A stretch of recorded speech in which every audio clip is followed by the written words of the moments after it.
Hello everyone, welcome to my channel and welcome to Doctor Who Revisited. It is time for the third Doctor.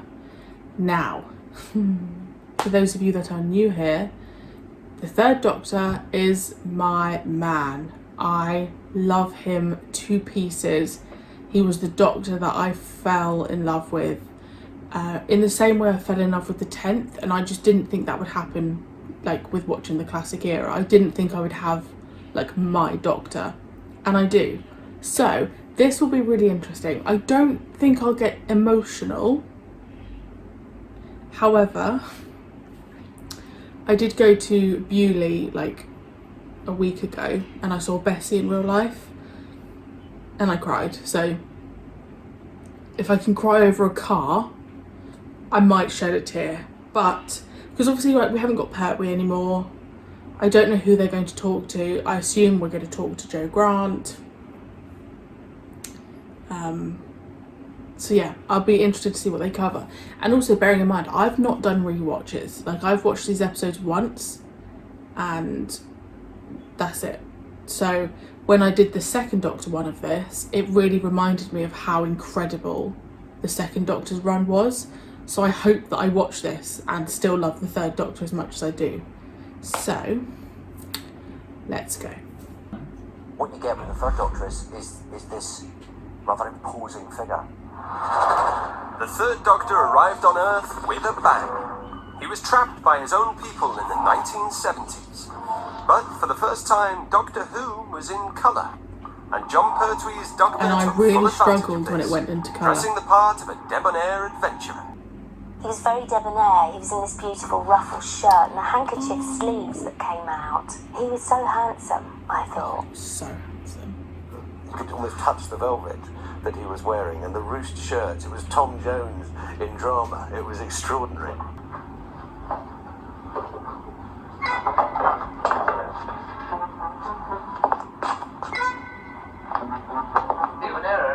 Doctor number 3, for me, is the sort of real action hero version of the Doctor. I think he's still quizzical and he's still completely eccentric, but he's got that real sort of athletic feel, I think. Beneath the outlandish capes, this was a very serious Time Lord indeed. From pollution to the ozone layer, this Doctor wasn't afraid to roll up his frilly sleeves and tackle issues in an adult manner. His Doctor was rather patrician, rather authoritarian, actually probably the most authoritarian Doctor there's been. He certainly never asked you to like him. He was difficult, he was pompous, very bad-tempered, and an assumption of superiority that would infuriate anyone. Doctor, what do you think you're doing? I'm trying to save your lives. I keep out of the way and keep quiet.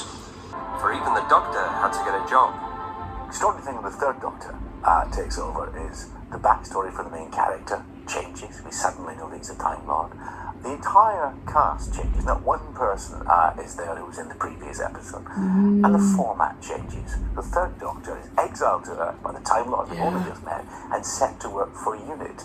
Just take a look at those readings. The Doctor's theme. What? Not his manual. But of course, I just find it crazy that I've just seen the break in Sarah Jane episode. The Sarah Jane Adventures episode. Like, to think he was Lightning? here in the 70s. It's Yes, I mad. suppose it could look like lightning, only it isn't. John Pertwee's Doctor wasn't afraid to get his hands dirty. This was the only Doctor who saved the world with fast cars and fist fights. For the first time, we get a sort of James Bond-ized Doctor.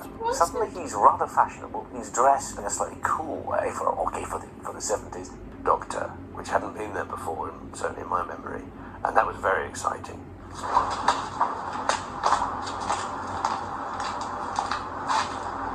Well. Been out to play games, ain't we? I'm quite spry for my age, actually. He suddenly becomes an expert in Venetian Aikido, which David Tennant really does know a lot about Doctor Who, doesn't he? People are throwing them over his shoulder a lot.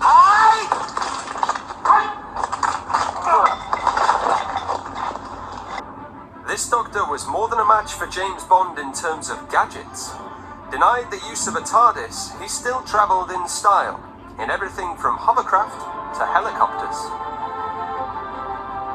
John Pertwee was really obsessed with motorbikes or hovercraft or anything he can get his hands on. He is the Doctor who actually owns a car.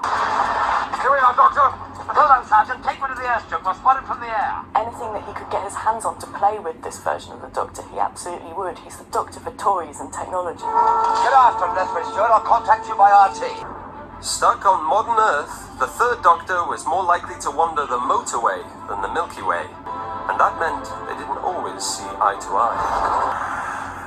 The Doctor worked for UNIT, an intelligence task force saving the world from aliens, with soldiers, spies, scientists, and bazookas. In charge of it all was the Brigadier, a man who would become one of the Doctor's best friends, eventually.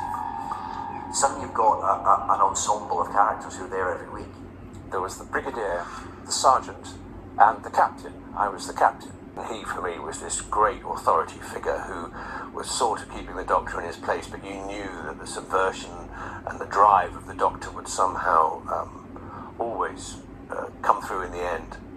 In lesser hands than Nicholas Courtney's, the Brigadier would have been such a boring character. He really is a sort of military blimp. But instead we cast a man who cannot play a line without twinkling. He just can't. He twinkles all the way through that part and makes you love him. Telling the Brigadier the Doctor just needed someone to pass him his test tubes and tell him how brilliant he was. That part was admirably filled by Josephine Grant. One of my Grant, favourites. played by Katie Manning. She's more of a kind of traditional sort of naive, wide-eyed girl in a She short really skirt. reminds me of Stacey from I think Gavin that and it's Stacey. probably one of the most reluctant meetings of a Doctor and new assistant. Remarkably gifted race. They have 9 opposable digits. 9 what? 9 opposable digits. Yes, well, never mind. She's so adorable and so sweet, so pretty and so sexy that you put her with John Kirby. You think, yes, that's exactly who the mad old Doctor would think would be a good idea to hang out with, because essentially he's mad and he likes mad people. For 50 years, the Doctor has been fighting evil in the darkest corners of the universe, and he's made some truly monstrous enemies. The Autons are one of the best ideas in Doctor Who. I think when I watch Spearhead from Space again, I'll really love it. This idea, conquering the world with shop dummies, for no particular reason other than it's really scary.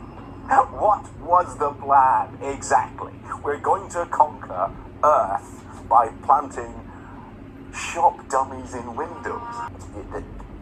The modern world has plastic everywhere, and that if that plastic could somehow be sentient, if that plastic could somehow fight back, when we try and make it into chairs, But even their like little dolls, movements. shop window dummies, if that somehow could rebel against its human masters, then that would be a very sort of chilling prospect. It's got the real hallmark of how to make a monster which just every child will be scared of, because it's just almost there in the everyday world. I think Doctor Who has often kind of thrived when it takes the mundane and makes it horrific. Introduced to the series for the first time in Terror of the Autons, the third Doctor's greatest adversary was the very opposite of mundane, I loved him. the Master. Brooding I didn't a real mind. nice counterpoint. I didn't to mind John the Pertwee's Master rather always popping up. stern, rather bluff Doctor. You've got this wonderfully kind of smooth, oleaginous Master. Roger Delgado just oozed this kind of deathly charm. They really are very, very good combatants for each other. And you weren't sure who was going to win that battle of power.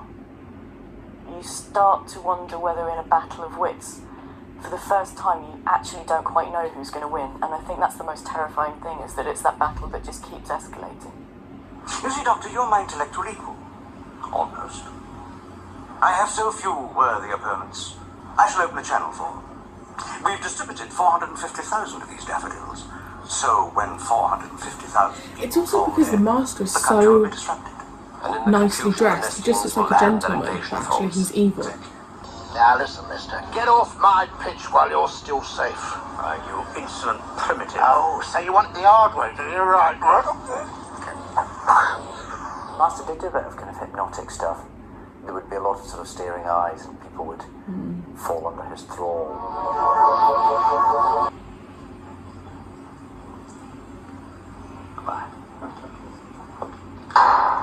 We got used to, with John Pertwee, a very comforting version of Doctor Who, especially as he mellowed into the part. At the beginning he was quite spiky, quite difficult, but towards the end he was reassuring. Doctor Who is just about to be 50 years old.